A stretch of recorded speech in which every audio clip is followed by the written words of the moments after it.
Welcome back to our channel. Let's take a look to see what we have today.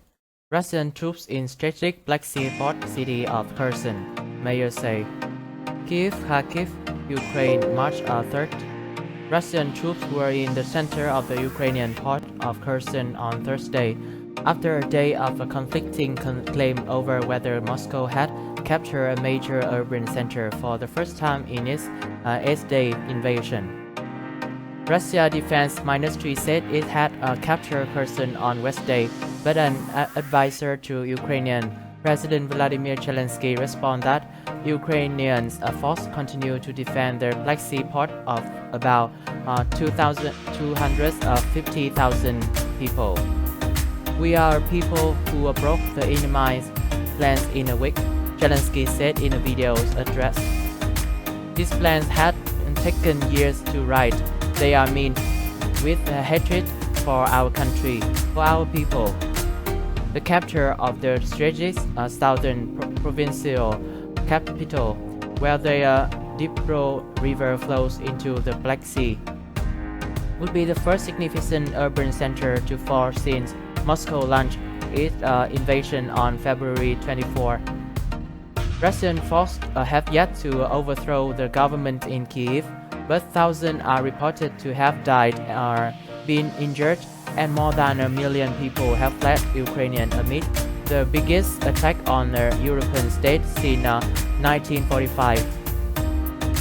Russian attack has led to a barrage of international sanctions that threaten the global economic recovery from COVID pandemic, and stoke fears of wider conflicts has Western countries sent arms to help the Ukrainian military. Kherson Mayor Igor KYIV said late on Wednesday that Russian troops were in the street and had entered the council building. He called on civilians to walk through the street only in daylight and in ones and twos. There was registered in the city executive committee today, he said in a statement. I didn't make any promise to them, I just asked them not to shoot people. Russia called its action in Ukraine a special operation that did not decide to occupy territory but to destroy its neighbor military capability and capture what it regards as a dangerous nationalist. It denied targeting civilians, although there have been widespread reports of civilian casualties and the shelling of residential areas. Bombing in Kharkiv, a city of 1.5 million people, has left its center a wasteland of ruined buildings and debris. Russians have shelled the city of Izium, about 120 kilometers southeast of Kharkiv, killing 6 adults and 2 children, Ukraine parliament said. An explosion also rocked the Kyiv railway station, where thousands of women and children were being evacuated. The blast was caused by wreckage from a doused Russian cruise missile. A Ukrainian Interior Ministry advisor said, and there were no immediate reports of casualty. An investigation into possible war crime will immediately be opened by the International Criminal Court, following requests by 39 of the court member states, an unprecedented number. International response, a UN resolution reprimanding Moscow was supported by 141 of the Assembly 193 members, a symbolic victory for Ukraine that increased Moscow international isolation.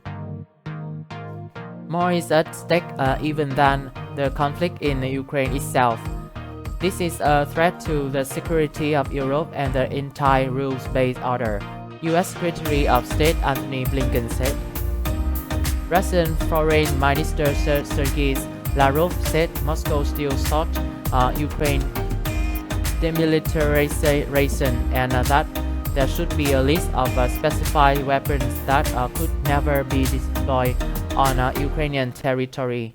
Moscow opposed Kyiv bid to join NATO. Oil and commodities price spiral even higher on Thursday in a grim omen for global inflation. For Russian, the fallout has included queues outside banks, a plunge in the value of the ruble, which threatened their living standards, and an exodus of Western firms who refuse to do business in the country. Japanese automakers, including Toyota, were forced to halt production in Russia as sanctions scramble logistics and carve up supply chains.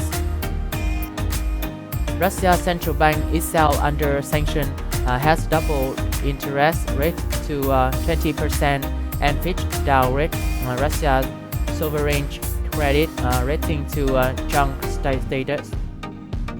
A Ukrainian delegation had left for a second round of talks with a Russian official on a ceasefire. After the first round made little progress on Monday, Ukrainian presidential advisor Mikhailo Podolyak told Reuters.